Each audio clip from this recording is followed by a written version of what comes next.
มาสุกยุ่งกินข่อยตีแน่มึงอ่ะเฮ้ยป้า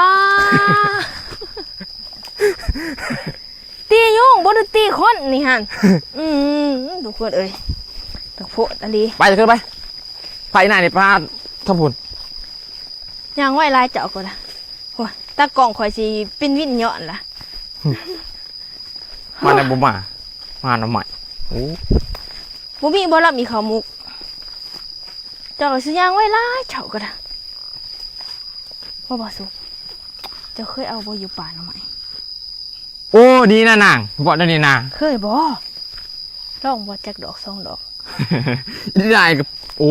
เป็นบาเป็นบัตรอะไรรอ ป้าผู้ลำบักใหญ่ซับเอามันขั้นได้ทุกคนเลยแต่ว่าขั้นแต่ก็กินได้นี่เป็นจังไดลำบักใหญ่เลยเราจะซับเครื่องแกงใส่หน่อไม้นี่เสียเลยทุกคนมันหวานถ้าว่าเขาต้มจืดหันมันจะบ่ขั้นแล้วมันก็สิหวานไปใส่ระบาสุก